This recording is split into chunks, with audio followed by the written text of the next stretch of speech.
नमस्कार, मेरा नाम रुपिन सोनी है और मैं जयपुर से बिलॉन्ग करता हूँ। मैंने मेरी अंडर ग्रेजुएशन यूनिवर्सिटी महाराजा कॉलेज जयपुर से किया है। 2020 के अंदर कंप्लीट हुआ मेरा ग्रेजुएशन। देन मैंने पोस्ट ग्रेजुएशन किया यूनिवर्सिटी ऑफ राजस्थान जयपुर से, और उसके बाद में अभी मैं directorate of economic and statistics Jaipur के अंदर वाईआईपी प्रोग्राम के अंदर इंटर्नशिप कर रहा हूँ। आईएएस के लिए मेरा ये थर्ड अटेम्प्ट है, और फर्स्ट अटेम्प्ट मैंने तब दिया था जब मैं एमएससी फर्स्ट सेमेस्टर में था। मुझे बेसिक आइडिया था एग्ज़ाम के बारे में, और बिना प्रिपरेशन के पेपर फर्स्ट अटेम्प्ट दिया था। सेकंड फेज के लिए सेकंड टाइम जब मैंने प्रिपरेशन करी इसकी, तो काफ़ी तरीके से प्रिपरेशन किया था।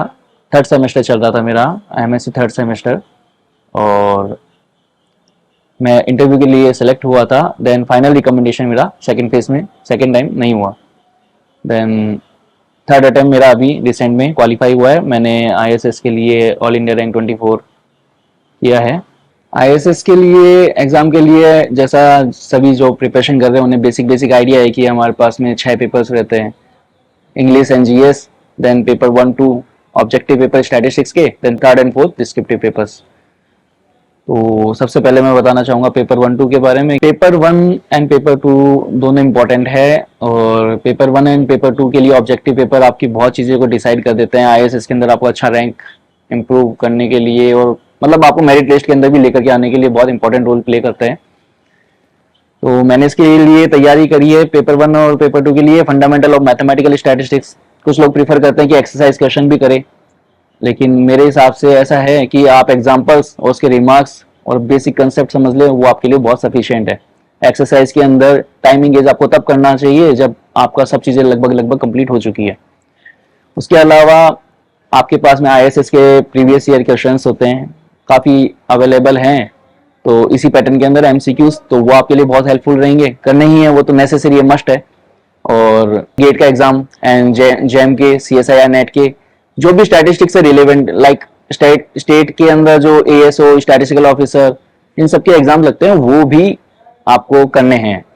तो आप जितना एमसीक्यूज की प्रैक्टिस करेंगे वो आपके लिए बेनिफिशियल रहेगा, आईएसएस के लिए भी। और इन केस आईएसएस भी नहीं रहता तो भी दूसरी चीजों के लिए भी आपको मोटिवेशन के लिए, अगर आप स्टेट्स के दूसरे फील्ड के एग्जाम भी देते रहेंगे और अगर वो आपके क्वालिफाई होते हैं तो आपको मोटिवेशन मिलेगा।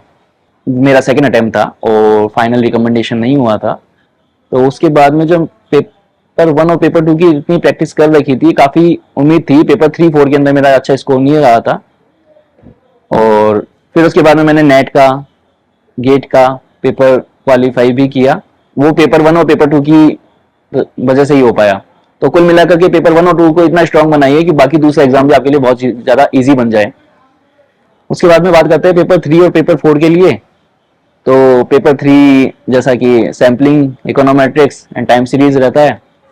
कुछ लोग प्रीफर करते हैं कि तीनों ही प्रीफर किया जाए और तीनों की स्टडी करने लग जाते हैं, लेकिन एक्चुअल के अंदर जब हम पेपर देते हैं तब हमें पता चलता है कि टाइम तो अवेलेबल ही नहीं है इतना, आप पूरा टाइम भी नहीं कर पाते हैं। एक्स्ट्रा मतलब कुछ लोग हैं जो कर सकते हैं, वो करते भी हैं, अच्छे मार्क्स भी लेकर के आते हैं। मेरा इतना नहीं था, और मैं सिर्फ इकोनोमेट्रिक्स और सैम्पलिंग को ही मैंने प्रिपेयर किया था, और उसका फिर मैंने अटेम्प्ट दिया। और पेपर 4 के अंदर एसक्यूसी एंड डेमोग्राफी ऑप्ट कर रखा है। आप चाहे जो जैसा आपको सूट करे वो ज़्यादा सही लगेगा, कि आपको आपके पता रहेगा कि आपको किस तरीके के पेपर्स के अंदर ज़्यादा इंटरेस्ट है। Like SQC demo theoretical paper रहेंगे, कुछ लोग डिज़ाइन ऑफ एक्सपेरिमेंट और मल्टीवेरिएट ऑप्ट करते हैं, तो वो भी काफ़ी स्कोरिंग रहता है। अगर इन केस ऐसी सिचुएशन रहती है तो मेरा भी रिकमेंडेशन ये है कि मल्टीवेरिएट आपको शायद ऑप्ट करना ही चाहिए। हालांकि मैंने नहीं करा एक बार भी। फाइनल रिकमेंडेशन सेकंड अटेम्प्ट में ना होने के बाद में भी मैंने अटेम्प्ट नहीं किया, क्योंकि मैं प्रेफर करता हूँ कि लिमिटेड चीज़ें ज़्यादा सही रहती है, उन्हें ज़्यादा अच्छे से कर लिया जाए तो ज़्यादा बेटर ऑप्शन है। इंग्लिश एंड जीएस, इंग्लिश तो अगर ऐसा प्रिपेयर नहीं किया तो मैं तरीके से गाइड भी नहीं कर पाऊंगा। हाँ, जीएस के लिए तो ऐसा है कि जीएस के अंदर तो सिचुएशन थोड़ी सी गड़बड़ी रहती है ज़्यादातर स्टूडेंट्स की। तो लास्ट ईयर भी बहुत कम मार्क्स थे जीएस के अंदर, इस बार भी पता नहीं है मार्क्स तो, लेकिन हाँ मैंने जैसे प्रिपेयर किया उसके अंदर मैंने चैट जीपीटी को यूज़ किया, previous year question papers copy paste किया, देन आंसर्स उसने अपने हिसाब से बताए, और रिकमेंडेड क्वेश्चंस मैंने उससे जनरेट करवाए, और उन्हीं को मैंने सिर्फ प्रिपेयर करके गया था।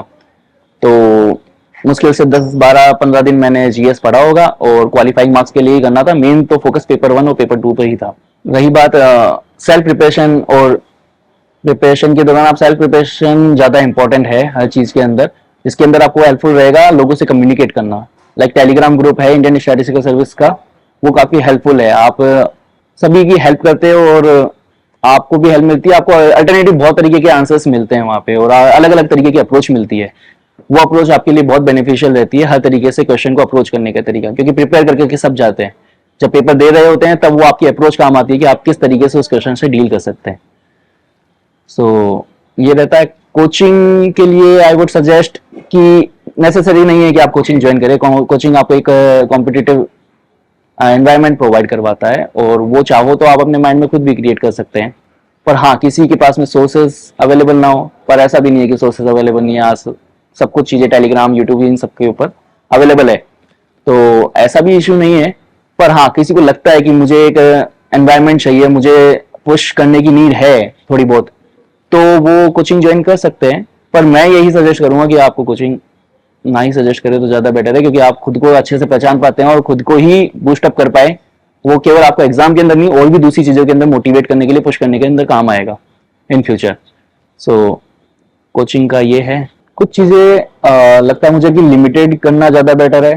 ये सिर्फ मेरा ओपिनियन इसलिए कह रहा हूँ क्योंकि सभी को अपनी अपनी पता है कि हमें कितना पुश करना है। लाइक मुझे लगता था कि 450 के समथिंग और 470 के समथिंग भी मैं मार्क्स ले करके आ जाता हूँ रिटर्न के अंदर, तो मैं हाँ क्वालिफाई कर सकता हूँ। इसी तरीके से कुछ अलग कैंडिडेट्स रहेंगे, उनका टारगेट ये रहेगा कि वो 520 और 540, 530 के समथिंग मार्क्स करे। तो सबको अपना अपना बेसिक आइडिया रहता है। तो मेरे ओपिनियन के हिसाब से मेरा इतना था कि हाँ ठीक है, कि अगर मैं इतना भी करूंगा तो मेरा हो जाएगा। तो उसी तरीके से चीजें आप उसके हिसाब से स्ट्रेटेजी बनाइए कि आपको क्या चीजें स्किप करनी है। कई कुछ कैंडिडेट्स रहेंगे, ऑब्वियसली जनरल कैंडिडेट्स रहेंगे, तो उन्हें पुश करना होगा अपने आप को कि हाँ नहीं, मुझे ज्यादा ही अपना देना पड़ेगा। और लाइक मेरा 24 रैंक है, तो ऐसा था कि थोड़े से मार्जिन से मैं बाहर भी हो सकता था। ये रिस्क था थोड़ा सा, मुझे नहीं लेना चाहिए था। कुछ चीजें स्किप नहीं करनी चाहिए, लेकिन जो आपकी पर्सनैलिटी है वो उस तरीके की रहती है, उसमें कुछ चेंजेस होते नहीं है। तो मेरा थोड़ा सा इस तरीके का चीज़ थी। और बाकी एक इंटरव्यू की बात भी कहना चाहूँगा कि एक्चुअल के अंदर जब आपको वहाँ पे जज कर रहे होते हैं, आपकी पर्सनैलिटी टेस्ट कर रहे होते हैं, तो आप जो हो एक्चुअल में वही शो कीजिए।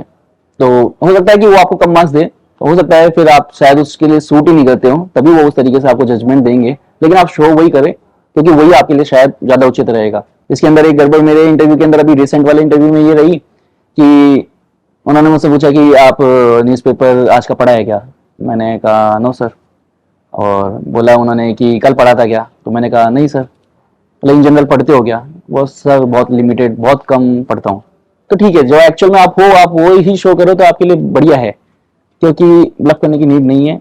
और वो प्रोसेस तो खैर बाद का है, लेकिन सबसे सबसे बढ़िया चीज़ तो ये है कि रिटर्न के अंदर ही इतना अच्छे से नंबर ले आए कि इंटरव्यू के कुछ भी मार्क्स आए आपका फाइनल सिलेक्शन हो ही जाए। सो मैं फाइनली यही कहना चाहूँगा, डीकेटी को थैंकफुल हूँ मैं कि उन्होंने मुझे अपने विचार रखने का मौका दिया।